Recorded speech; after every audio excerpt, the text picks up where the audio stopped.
السلام علیکم میری پیاری ریڈرز اور لسنرز، آپ دیکھ رہے ہیں ناول نام وفا، قسط نمبر 34۔ امی، آپ کیوں جا رہی ہیں؟ مجھے آپ سب کے ساتھ رہنا ہے۔ اقرا کی آنکھیں نم تھی، وہ رخسانہ بیگم کے پہلو سے لگی روتے ہوئے انہیں کہہ رہی تھی، بیٹا ضروری ہے نا، اللہ کا شکر ہے، علی کی ذمہ داری ادا کر دی ہے، اب ہمیں بھروسہ ہے میری بیٹی علی کا خوب خیال رکھے گی، ہے نا اقرا؟ انہوں نے اس سے تائید چاہی۔ شاباش، اور رونا دھونا بند کرو، اگر ہم ابھی نہ بھی جاتے تو بھی کچھ ہی دنوں میں علی اور تمہیں الگ گھر لے کر رہنا ہوتا۔ پر کیوں امی؟ آپ کیوں ہمیں الگ کرنا چاہتی ہیں؟ اچھا ادھر آؤ میرے ساتھ۔ رخسانہ بیگم نے ہاتھ پکڑ کر اسے اپنے ساتھ صوفے پر ہی بٹھا لیا۔ پچھلے پورے مہینے میں اقرا اور اس کی ساس کی ماں بیٹی جیسی دوستی ہو گئی تھی، اور اب ان کے اسلام آباد جانے سے اقرا حد درجہ اداس تھی۔ دیکھو اقرا، مجھے رضا کی نوکری کی وجہ سے دوسرے شہر جانا پڑ رہا ہے۔ انہوں نے چھوٹے بیٹے کا ذکر کیا تھا۔ علی تو اپنی زندگی میں سیٹل ہو گیا، اب میری ذمہ داری ہے کہ میں رضا کو بھی اس کی زندگی میں کچھ حاصل کرنے کے لیے سپورٹ کروں، اور اگر بالفرض یہ مسئلہ نہ بھی ہوتا تو بھی ہمارے یہاں شادی شدہ بیٹوں کو الگ گھر میں رہنے کی تاکید کی جاتی، جیسا کہ شریعت مطہرہ میں حکم ہے۔ اپنا خاندان بنانے کے لیے اور اپنی ذاتی زندگی کو بہتر انداز میں گزارنے کے لیے ہمارے دین نے مرد کو یہ حکم دیا ہے کہ شادی کر کے اپنی بیوی کو اس کے گھر کا سکھ دینا چاہیے تاکہ وہ اپنی مرضی سے پرائیویٹ لائف کو جیے۔ تمہارے بابو نے پہلے ہی یہ بات تمہارے ابو سے کر لی تھی کہ ہم شادی کے بعد فوراً بیٹوں کو الگ کر دیتے ہیں۔ اقرا نے حیرت سے اس عورت کو دیکھا۔ جہاں اس معاشرے میں مائیں بیٹوں کو صرف اپنی جاگیر سمجھ کر بہوؤں کو دشمن کا درجہ دے کر انہیں الگ کرنا تو دور کی بات ہے، ان کی ذاتی زندگی میں حد سے زیادہ مداخلت کرتی ہے، وہاں رخسانہ بیگم اپنے بیٹے بہو کو پرائیویٹ لائف کے لیے الگ کرنے کی خواہش مند تھی۔ کیا ہوا لیلا مجنو، کس بات پر رویا دھویا جا رہا ہے؟ علی آفس سے واپس آیا تو دونوں کو آنسو بہاتا دیکھ پوچھ بیٹھا۔ اس نے اپنی امی اور بیوی کے مابین محبت جیسی دوستی کو لیلا مجنو کا نام دے دیا تھا۔ علی میری بات سنو، اقرا نے لپک کر اس کے دونوں ہاتھوں کو تھاما اور کہا، علی ہم بھی اسلام آباد چلتے ہیں نا، تم وہاں کوئی نوکری کر لینا، مجھے سب کے ساتھ رہنا ہے، پلیز کچھ کرو۔ میں نے ہی تو سب کیا ہے، وہ مانا خیزی سے بولا تو اقرا نے بھوے سکیڑ کر بولا، کیا کر دیا ہے تم نے، کیا مطلب؟ ارے میرا مطلب ہے کہ میں کر ہی کیا سکتا ہوں، اتنا پڑھا لکھا تو ہوں نہیں کہ فٹافٹ نوکری لگ جائے، اور مجھے نہیں جانا اسلام آباد، میں یہی ٹھیک ہوں۔ اور ایک بات، یہاں تمہارے سگے ماں باپ کا گھر ہے، تم انہیں چھوڑ کر جانا چاہتی ہو؟ اب بھی تمہارے ابو کو کال کر کے بتاتا ہوں کہ کیسے آپ کی بیٹی آپ کو چھوڑ کر جانے کی باتیں کر رہی ہے۔ اسے پتا تھا راہیل صاحب کو بہت رنج ہوگا اپنی بیٹی کے دور جانے کا صرف سن کر ہی۔ نہیں نہیں، انہیں کال مت کر دینا۔ اقرا پر دھمکی کا اثر ہوا، وہ فوراً سنبھلی۔ اسی طرح 2 دن میں تمام گھر والے علی اور اقرا کو خیر آباد کہہ کر اسلام آباد جہاز میں روانہ ہوئے۔ کتنا سونا ہو گیا ہے نا گھر، اقرا کو خالی گھر کاٹ کھانے کو دوڑ رہا تھا۔ ہاں خالی تو ہو گیا ہے ویسے، علی نے پہلی بار معمولی سی اداسی کا اظہار کیا، لیکن حیرت کی بات ہے کہ وہ لوگ جہاز میں گئے ہیں، مہنگا ہوگا جہاز کا ٹکٹ تو، ہے نا؟ اقرا کے سوال پر مبہم سی مسکراہٹ اس کے لبوں پر آئی۔ بس فضول سوچتے رہنا تم۔ ارے اس میں فضول جیسا کیا ہے، ابھی اتنی مشکلوں سے بچت کر کر کی شادی کی ہے، اور ابھی اتنی عیاشی کا سفر۔ تمہیں کس نے کہا کہ وہ غریب ہے؟ غریب اصل میں صرف میں ہوں، اور شادی میں نے خود کی ہے اپنی۔ پتہ نہیں کیا بولتے رہتے ہو۔ اقرا کے سر پر سے علی کی کارگزاری گزری۔ تم ادھر آؤ، میری بات سنو، اب کھل کر رومانس کریں گے، پورا گھر کور کریں گے، کیا کہتی ہو؟ علی نے انتہائی لوفرانہ طرز پر آنکھ مار کر کہا۔ اب وہ اقرا کے ریئیکشن کا منتظر تھا کہ اب وہ سرخ ہو جائے گی، آنکھیں دکھا کر کہے گی علی بہت فضول بولتے ہو۔ علی کے چہرے کی شرارت اور آنکھوں کی مستی ہوا ہوئی جب اقرا نے کہا، ہاں ہاں چلو، کہاں سے شروع کریں؟ اسے پرجوش ہوتا دیکھ اس بار علی کی آنکھیں پھٹی تھی۔ یہ کہتے ساتھ اقرا کھڑی ہو گئی۔ 5 کمروں پہ مشتمل اس گھر میں زیادہ سامان اقرا کا ہی تھا، باقی گھر خالی خالی سا تھا، بس ڈرائنگ روم سیٹ تھا۔ تم واقعی راضی ہو؟ علی کو اچنبھا ہوا۔ ہاں کیوں نہیں سرتاج، آپ کا حکم سراخوں پر۔ اس بار اقرا نے آنکھ مارنے کی کوشش کی تھی۔ آنکھ بند ہوتے ہی اس کا منہ کھلا اور علی کی مسکان گہری ہوئی۔ اس نے اسے تھامنے کو ہاتھ آگے بڑھایا، لیکن اقرا ایک قدم پیچھے ہوئی۔ پیچھے کیوں ہوئی ہو؟ آؤ آؤ آؤ نا علی، اتنے دور کیوں کھڑے ہو؟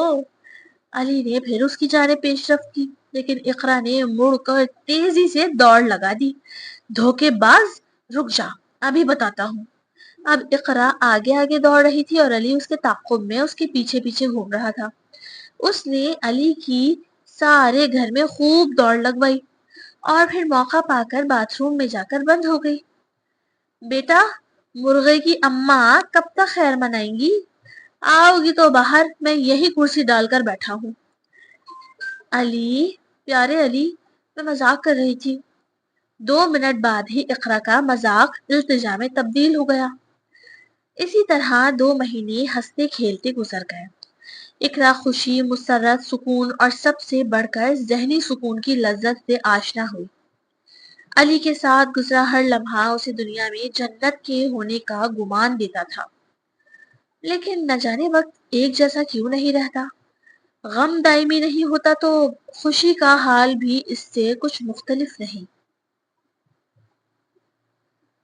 کیا ہوا ہے، اسے منہ لٹکا کر کیوں بیٹھے ہو؟ اقرا نے علی کے گھنے بالوں میں انگلیاں چلائی تھی۔ وہ جب سے آفس سے آیا تھا نہ کھانا کھایا نہ ہی اقرا سے بات کی، صرف آنکھوں پر بازو رکھے کمرے میں اندھیرا کر کے تنہا لیٹا تھا۔ جاؤ یار، ابھی میرا موڈ نہیں ہے، میں اکیلے رہنا چاہتا ہوں۔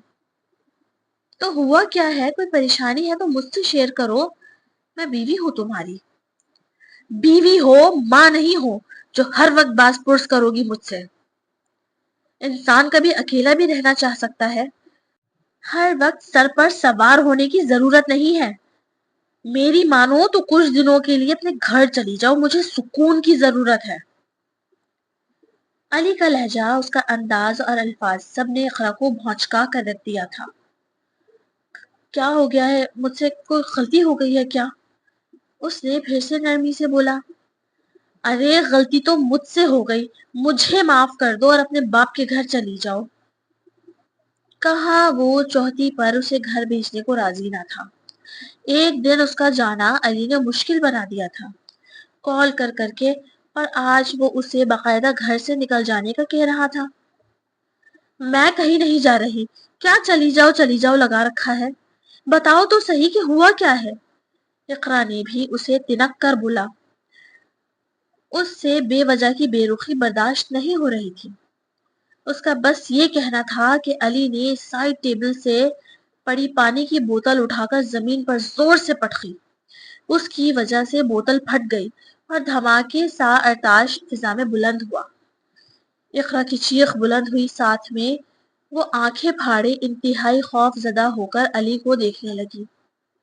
وہ اٹھ کر بیٹھ چکا تھا، سرخ آنکھیں تنی ہوئی، بھوے اور چہرے پر اجنبیت کا تاثر۔ اقرا کو آج وہ اپنا علی نہ لگا تھا۔ اقرا کے ذہن پر بہت سی تلخ یادیں ابھری۔ پہلی بار وہ کسی مرد کا جنون تو دیکھ نہیں رہی تھی، لیکن آج احساس بہت مختلف تھا۔ وہ کبھی سوچ بھی نہیں سکتی تھی کہ علی کبھی ایسا کرے گا اس کے ساتھ، اور اس سے زیادہ خوف محسوس ہو رہا تھا۔ علی لمبا چوڑا باڈی بلڈر ٹائپ کی جسامت کا حامل مرد تھا۔ وہ جانتی تھی کہ اگر اس نے غصے میں اقرا پر ہاتھ اٹھا لیا تو وہ برداشت نہیں کر پائے گی، اور اوپر سے جو اس کا دل کرچی کرچی ہوگا، اس سے تو شاید ہی وہ جانور ہو سکے۔ وہ ہکا بکا سی اس کی شکل دیکھ رہی تھی، البتہ آنسو آنکھوں کے بند توڑ کر بہنے کو تیار تھی۔ علی، مجھے کچھ بتانا تھا، اگر مجھ سے کوئی غلطی ہو گئی تو پلیز معاف کر دو، اب نہیں کروں گی۔ وہ پھوٹ پھوٹ کر رو رہی تھی۔ مسئلہ تم نہیں، تمہارے اخراجات ہیں، میں پریشان ہوں، پیسے نہیں ہیں میرے پاس، اب باپ کے گھر چلے جاؤ اپنے، وہ حتمی لہجے میں بولا۔ علی، تم جیسا کہو گے میں ویسے گزارا کر لوں گی، بھوکی رہ لوں گی، پلیز مجھے خود سے الگ مت کرو، تمہارے بغیر رہنے کی عادت ختم ہو گئی ہے، مجھے خود سے دور مت کرو علی۔ وہ رو رہی تھی اور علی کا ہاتھ پکڑ کر التجا کر رہی تھی۔ علی نہ جانے کیوں اس کی آنکھ سے آنکھ تک نہ ملا رہا تھا۔ مجھے ویسے بھی ایک بات بتانی تھی، اقرا نے اس کے چہرے کو اپنے ہاتھ سے اپنی جانب کیا۔ علی، تم باپ بننے والے ہو، میں امید سے ہوں۔ اقرا کو لگا کہ یہ بات سن کر علی مکمل بالکل نارمل ہو جائے گا، اسے پیار دے گا، لیکن علی کے چہرے پر لمحے بھر کو تاثرات بدلے، وہ بالکل ٹھہر سا گیا تھا، لیکن چند لمحوں کی گرفت تھی۔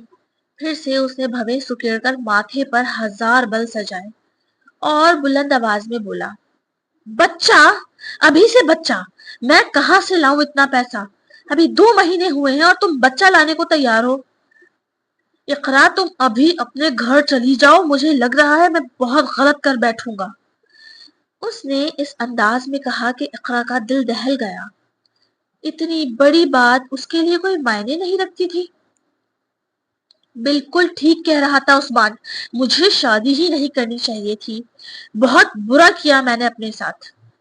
اس کے چہرے پر پچھتاوے کے گہرے سائے اقرا واضح دیکھ پا رہی تھی۔ اقرا اس کا نہ بدلتا رویہ دیکھ کر الٹے قدم لیتی ہوئی کمرے سے باہر نکل گئی، اپنا سفری بیگ اٹھایا اور اپنے کپڑے اس میں بے دردی سے بھرنے لگی، ساتھ ساتھ رو بھی رہی تھی۔ اس نے جو ہاتھ میں آیا وہ رکھ کر عبایا پہنا اور گھر سے نکلنے کو دروازہ کھولا۔ باہر علی بائک اسٹارٹ کیے کھڑا تھا، وہ اسے نظر انداز کر کے رکشہ لینے کو مین روڈ جانے لگی کہ علی نے اس کے سامنے بائک لا کر اسے گھورا اور کہا، بائک پر بیٹھو، میں خود چھوڑ کر آؤں گا۔ اقرا کا بس نہیں چل رہا تھا کہ کوئی بڑا سا پتھر اٹھا کر علی کے سر پر دے مارے۔ کیا دماغی توازن خراب ہو گیا تھا اس کا، جو گھر سے بھی نکال رہا تھا اور پھر صحیح سلامت اسے گھر پر چھوڑنے کے لیے بھی خود جا رہا تھا؟ بیٹھو، علی نے گرج کر کہا تو اقرا ناچار بیٹھ گئی۔ پتا چل رہا ہے کہ وہ گلی میں ہی چیخو پکار کرنا کھڑے ہو جائے اور سارے محلے میں اس کی بے عزتی ہو۔ علی نے بڑی ہی تمیز سے بائک لے جا کر سسرال کے سامنے کھڑی کی، ورنہ وہ بڑی تیز اور مستی بھرے انداز میں بائک چلاتا تھا۔ آج اس نے دانستہ ہلکے اور احتیاط بھرے انداز میں بائک چلائی تھی۔ البتہ اقرا نے نہ اس کی کمر کو پکڑا، نہ ہی کندھے پر ہاتھ رکھا، وہ ممکنہ حد تک اس سے فاصلہ قائم کیے بیٹھی تھی۔ علی نے اس سے بیگ لے کر بائک پر اپنے آگے رکھ لیا تھا، اترتے ہی اسے دیا اور اس کے دروازہ بجا کر گھر کے اندر جانے تک کا انتظار کرنے لگا۔ شائستہ بیگم نے دروازہ کھولا۔ ارے اقرا، تم آؤ بیٹا، علی اندر آؤ۔ نہیں امی، میں انشاءاللہ پھر آؤں گا، وہ کہہ کر زن سے بائک آگے بڑھا گیا۔ اقرا نے اس وقت تک خود کو سنبھال لیا تھا، جانتی تھی کہ ماں باپ بہت زیادہ پریشان ہو جائیں گے۔ وہ خود ماں سے بولی، امی وہ ذرا جلدی میں تھے، میری طبیعت کچھ ٹھیک نہیں تھی، اسی لیے میں نے کہا کہ مجھے گھر چھوڑ دیں۔ شائستہ بیگم حیرانی سے اس کا بیگ دیکھ رہی تھی۔ کیا رہنے آئی ہو؟ ان کے انداز میں استفہام تھا، کیونکہ وہ جانتی تھی علی اسے رہنے آنے کو بھیجتا ہی کہا تھا۔ جی امی، بتا رہی ہوں نا، طبیعت تھوڑی اپسٹ ہے۔ اقرا نے پھر بات بنائی، تو بیٹا ہوا کیا ہے؟ وہ بھی اندر نہیں آیا؟ اقرا نے ہنسنے کی کوشش کی۔ اصل میں خوشخبری ہے، علی نے کہا تھا کہ امی کے ساتھ ڈاکٹر کے پاس چلی جانا۔ مجھے تو پتا نہیں ہے یہ سب۔ کیا؟ ماشاء اللہ! شائستہ بیگم نے چٹا چٹ اقرا کا ماتھا چوما۔ ہم کل ہی چلتے ہیں ڈاکٹر کے پاس۔ شائستہ بیگم خوش ہو گئی تھی۔ جی امی، اور میں کچھ دن رکوں گی، بہت الٹی الٹی سی ہو رہی ہے، میں آرام کرنا چاہتی ہوں۔ راحیل صاحب بھی کچھ دیر بعد کام پر سے آ گئے۔ اقرا نے خود کو اچھی طریقے سے پیش کیا کیونکہ جانتی تھی باپ نے تو فوراً پریشان ہو جانا ہے۔ خوشی کی خبر کا سن کر راحیل صاحب بھی بہت خوش ہوئے، لیکن انہیں یہ بھی بات عجیب سی لگی۔ اقرا، علی کیوں نہیں آیا تمہارے ساتھ؟ انہوں نے پوچھا تو شائستہ بیگم بھی بول پڑی، اگر تم رکو گی تو علی کے کھانے پینے کا خیال کون رکھے گا؟ انہیں داماد کی فکر ہوئی تھی۔ اقرا نے گہرا سانس بھرا، لیکن پھر جب بولی تو جھوٹ کا سہارا ہی لیا۔ امی وہ اسلام آباد گئے ہیں، امی کی طبیعت اچانک خراب ہو گئی تھی تو وہ ملنے بلا رہی ہیں۔ 2 دن سے یہی بات کر رہے تھے ہم، میں ضد کر رہی تھی کہ ان کے ساتھ جاؤں گی، اور وہ کہہ رہے تھے کہ تمہاری طبیعت ٹھیک نہیں ہے تو تم اتنا لمبا سفر نہ کرو، یہ تمہارے لیے مناسب نہیں۔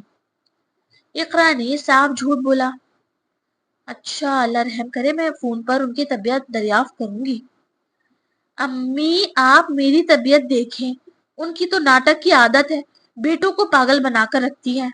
میری ساس، کوئی ضرورت نہیں ہے، ابھی بس میری طبیعت پر توجہ دیں آپ۔